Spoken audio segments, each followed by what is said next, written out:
Bom pessoal, nós já falamos aqui no canal sobre a Covid-19 e quais medidas devemos adotar para tentar deter o seu avanço. Nesse vídeo aqui nós falaremos mais especificamente sobre o coronavírus, esse inimigo invisível. Vamos tratar sobre como ele surgiu, quais são os efeitos dele no nosso corpo e por que ele pode nos matar. São informações muito úteis para a gente compreender melhor esse vírus e para tentar prevenir essa onda de desinformações que assola as redes sociais nesse momento de pandemia mundial.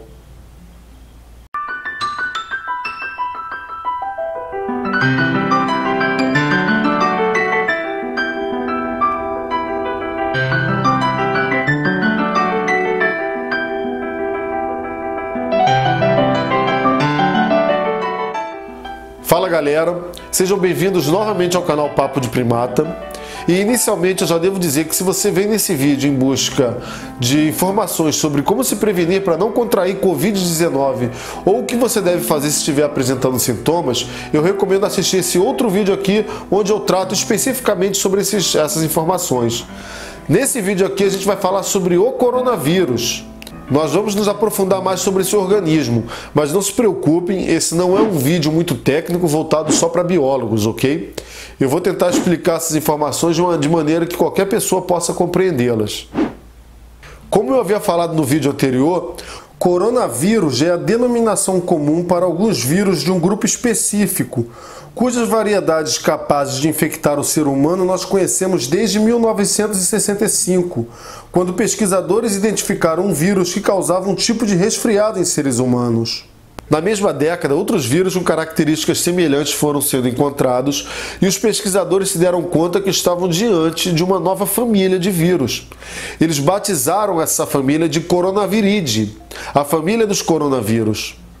O termo corona vem de coroa, aquele ornamento que rainhas e reis utilizam mesmo, e se referem a projeções ou espículas que se projetam da superfície desses vírus. Os coronavírus têm uma estrutura muito simples. Eles são esféricos e seu material genético é uma fita simples de RNA, enrolada sobre si mesmo e sobre algumas proteínas. Esse conjunto é envolto em uma estrutura que nós chamamos de envelope, que é constituído basicamente por gordura, onde algumas proteínas ficam fixadas. Algumas dessas proteínas, essas espículas aqui, são muito importantes para que o coronavírus consiga se fixar nas nossas células. Eu vou falar disso um pouquinho mais à frente. Os coronavírus podem infectar diversos tipos de animais, incluindo aí o ser humano. Nós conhecemos cerca de 7 variedades de coronavírus capazes de infectar o ser humano. A maioria deles causam infecções respiratórias leves ou brandas, mas alguns deles podem causar pneumonias bastante graves. Por exemplo, a SARS, a Síndrome Respiratória Aguda Grave, com letalidade de 9%, que causou um surto que atingiu vários países entre 2002 e 2004. Ou também a MERS, ou Síndrome Respiratória do Oriente Médio, altamente letal, que chega a matar 40% das pessoas que as contraem e que nos deu outro baita susto entre 2013 e 2014.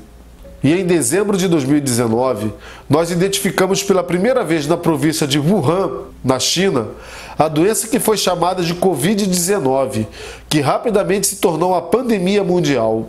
A variedade de coronavírus que transmite essa doença é o SARS-CoV-2, ou coronavírus da Síndrome Respiratória Aguda Grave 2. Nós falamos no vídeo anterior que a letalidade dessa doença varia de acordo com alguns fatores, como a idade ou a presença de doenças pré-existentes. Para a maior parte das pessoas adultas, essa letalidade fica entre 2% e 3%, às vezes 4%. Porém, para alguns grupos de risco, como os idosos ou pessoas com diabetes, hipertensão ou outros problemas do trato respiratório, essa letalidade pode ultrapassar os 15%. E aí a gente vai falar agora sobre uma informação muito importante para desmistificar alguns fake news sobre a origem desses vírus. Como foi que surgiu esse coronavírus? Vamos lá. Existem algumas histórias rolando aí nas redes sociais e nos comunicadores instantâneos de que o coronavírus teria surgido em laboratório como uma arma biológica ou alguma coisa assim. Bom, essa trama fica muito legal para um filme do 007, mas na verdade não foi isso que aconteceu. Nós temos algumas pesquisas que mostram a origem desse vírus de uma forma bastante natural. Antes de mais nada, é bom entender que as doenças causadas pelos coronavírus são zoonoses. Uma zoonose é uma doença que pode ser transmitida entre seres humanos e animais. Em anos anteriores, análises genéticas que rastrearam a história evolutiva de coronavírus que causavam doenças como a SARS ou a MERS, identificaram que essas variedades de vírus muito possivelmente tiveram origem em algumas espécies de morcegos. E, de fato, ao analisar os vírus que circulam nas populações de morcegos, os pesquisadores descobriram que esses animais podem ser repositórios de algumas variedades ancestrais de vírus que causam doenças em seres humanos. Porém, essas variedades encontradas nos morcegos podem ser semelhantes às variedades encontradas nos seres humanos, mas não tão semelhantes assim. Elas são adaptadas para a fisiologia de morcegos, não de seres humanos. Então é muito pouco provável que alguma variedade de coronavírus tenha saltado diretamente dos morcegos para os seres humanos. Isso já derruba aquele papo de que foi o consumo de sopa de morcego que fez com que o ser humano se contaminasse com a Covid-19. É muito improvável que isso tenha acontecido, dadas as diferenças entre as variedades de coronavírus encontradas em morcegos e em seres humanos. O que aconteceu com a Covid-19, e que muito provavelmente também aconteceu com a SARS e com a MERS, é que esses vírus saltaram de morcegos para outras espécies de animais com fisiologias mais semelhantes às nossas e provavelmente com um contato mais próximo e constante com o ser humano, o que aumentaria as possibilidades de contaminação, naturalmente, e que em algum outro momento essa variedade que já era mutada no organismo intermediário sofreu uma outra mutação que possibilitou então que ela saltasse para o ser humano.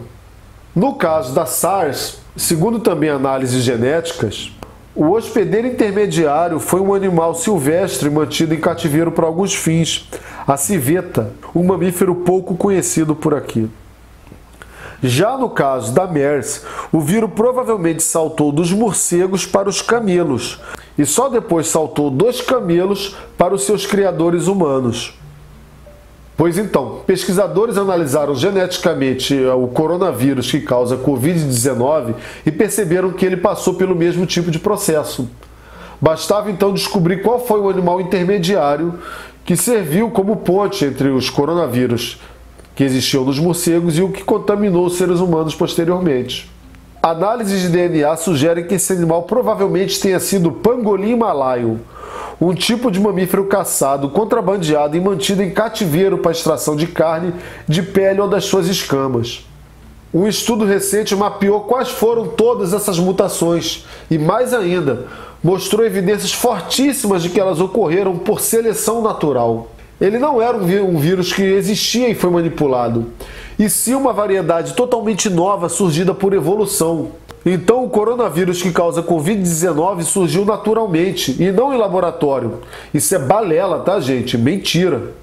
E agora nós vamos falar de como uma pessoa contrai o coronavírus, de quais são os efeitos dele no corpo de uma pessoa contaminada. A contaminação ocorre quando o vírus penetra no corpo de uma pessoa, geralmente pelas vias aéreas. Isso acontece quando alguém contaminado espirra, tosse ou mesmo fala muito perto de outra pessoa. As gotículas de catarro e saliva entram em contato com as mucosas das vias aéreas da outra pessoa e a contaminação começa com o vírus se espalhando por ali. Também é possível que alguém toque numa superfície contaminada, como uma maçaneta, dinheiro, um corrimão, um carrinho de supermercado, e que depois leve essa mão à boca, ao nariz ou aos olhos. É outra maneira do vírus penetrar.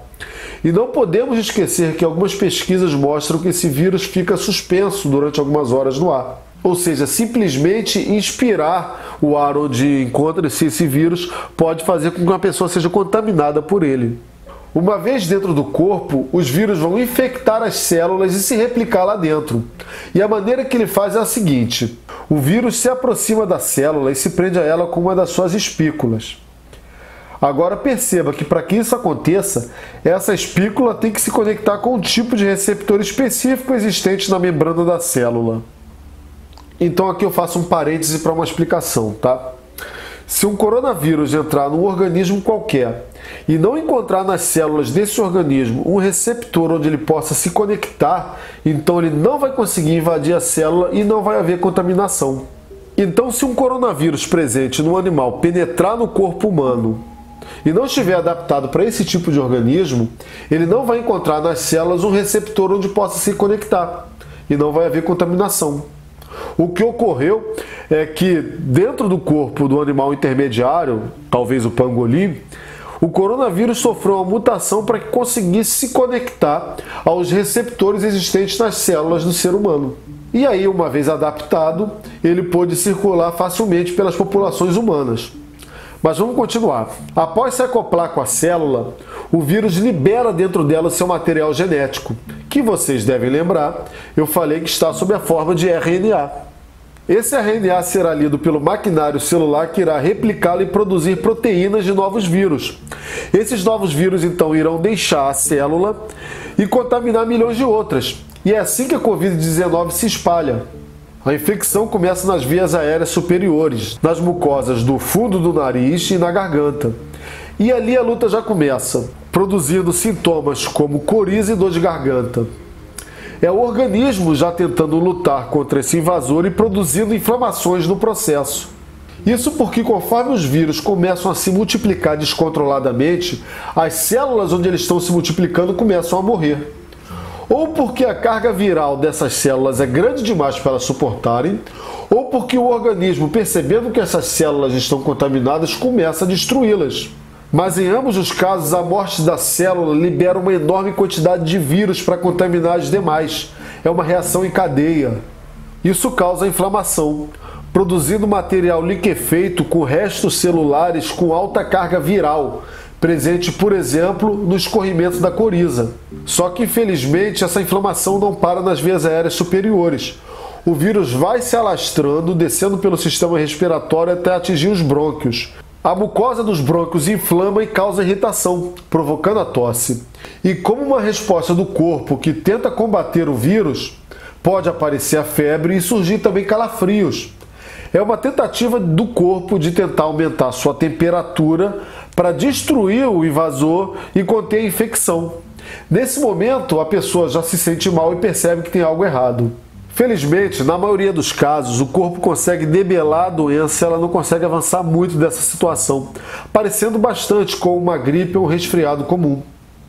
Inclusive, o tempo de recuperação desses casos é muito semelhante ao dessas outras doenças. Porém, se a infecção atingir os pulmões, a situação pode se agravar muito. Isso porque o sistema de defesa do organismo continua a contra-atacar o vírus dentro dos pulmões, o que piora muito o problema. O tecido pulmonar, repleto de células mortas, começa a inflamar e também produzir líquido. Se esse quadro se agravar, as trocas gasosas começam a não ser feitas de forma eficiente e a pessoa começa a sentir falta de ar. Os pulmões começam a ficar cheios desse líquido e de sangue, o que impede o seu funcionamento. O corpo então passa a não receber mais oxigênio suficiente.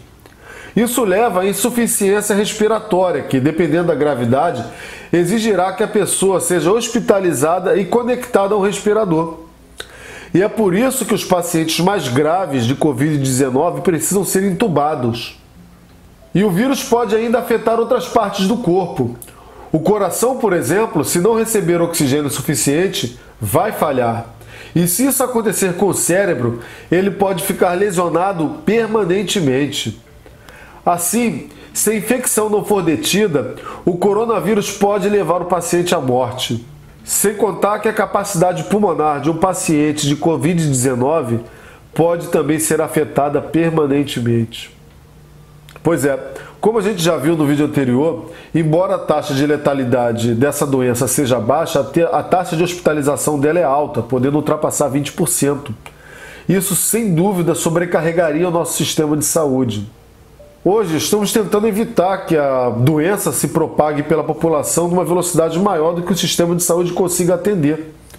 Vários países estão, nesse momento, procurando uma cura ou uma vacina para a Covid-19, mas esse tipo de solução deve demorar muito ainda para impedir que milhares de brasileiros morram dessa doença. Precisamos então, antes de mais nada, evitar nos contaminar, ficando em casa, buscando o isolamento social. Não se esqueçam que esse vírus pode se propagar pelo ar, lavando as mãos com frequência. E também, a gente não pode se esquecer, evitando compartilhar fake news, gente. Isso é muito importante. E eu recomendo fortemente, mais uma vez, os vídeos do meu colega divulgador científico aqui no YouTube, o Átila Yamarino, virologista e especialista na disseminação de doenças virais, que tem feito um trabalho soberbo na comunicação sobre o avanço dessa doença. Eu vou deixar, como sempre, na página desse vídeo, no papodeprimata.com.br, os links para os vídeos dele. Então é isso, galera. Eu espero que esse vídeo tenha ajudado vocês a compreender melhor esse vírus que tem causado essa pandemia que ameaça a vida de tanta gente ao redor do mundo. Se gostaram do vídeo e acharam ele importante, deem um joinha, compartilhem para ajudar na divulgação. Compreender contra o que estamos lutando é fundamental, tanto para ajudar a nos prevenir, quanto para evitar a disseminação de desinformações. Um grande abraço e cuidem-se!